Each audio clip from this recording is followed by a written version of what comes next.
So, James, your research paper dives also into the occurrence of plateauing. How can people understand this word plateauing? That's an interesting question. So when we think of a plateau, we think of there being some increase and then some kind of leveling off of what's happening. And so when we think of strength, which is what we obviously looked at in the Fit 20 study, we're talking about the idea that initially, when you start training, strength starts to increase. And then at some point, it starts to slowly kind of plateau out. And instead of continuing to increase over time, which it still does, but the increases become smaller and smaller over time. So it starts to look like it's plateauing. And you enter more of what we might call a kind of maintenance phase where the strength that you've gained is not being added to, but it's also not being lost over time. Instead, it's staying nice and steady and flat. And so all of those initial gains that you made, you're able to continue to maintain over time. And so when we talk about a plateau, that's what we're talking about, that kind of initial growth and then maintenance. And it's something that actually is, as much as people would prefer it if things kept just going up in a linear fashion, um, it's a pretty robust physiological phenomenon. We're all, as much as we don't want to admit it, we're all fairly aware that there is some ceiling to what we're able to achieve. And we can always produce some initial improvement and push us up towards what our kind of our maximum limit is. But once you get there, there's always going to be some ceiling. And it then becomes a game of longevity and how long can you maintain those gains for?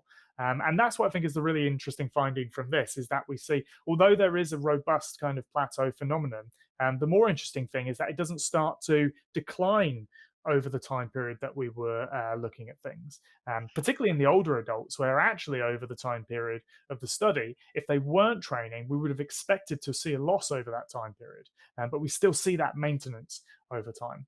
Um, and this is, like I say, it's pretty robust. It happens with any kind of training. There's no magic bullet that's going to suddenly break through and bust that plateau, like people refer to in the magazines and on Instagram and whatnot. Unfortunately, it's just a fact of life, and it doesn't really matter what training you're doing. You'll eventually hit that plateau, and then it becomes a game of maintenance, which in and of itself is progress. Really, when you think that given sufficient time, you'll start to lose that strength. Yeah, yeah. What you say very important that people they lose strength if they weren't doing something to maintain it.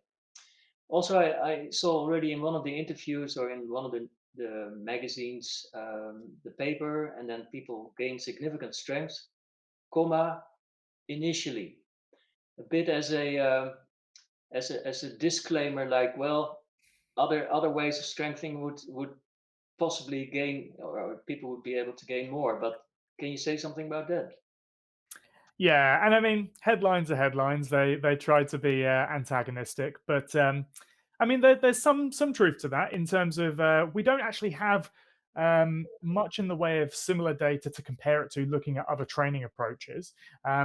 So it does remain possible that maybe some other training approach might enable that plateau to occur maybe later, or adding something could break it. But I think that's highly unlikely. And we do have some other evidence that leads me to think that this is just a robust phenomenon that happens irrespective of what you're doing. And actually, what we did alongside looking at the Fit 20 study was we took a sample from a large open data set of powerlifters. And now we know powerlifters train in a very different way to how Fit 20 members train. Powerlifters typically train more frequently and they use varying different loads. They do what's called periodization, which is to say that they vary their training over time, focusing on certain elements of their training.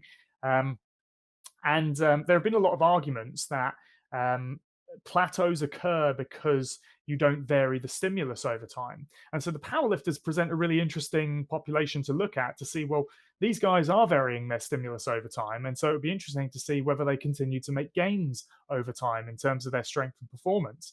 But what we actually found was that they too, also in short time, hit a plateau and don't improve much after that. Instead, what we see is most powerlifters are probably well trained to begin with. So if you think about that initial strength gains that you make from just general resistance training, you'll hit that plateau eventually. And then maybe someone might decide, I want to start doing powerlifting. But most of those sorts of people are probably already on this plateau.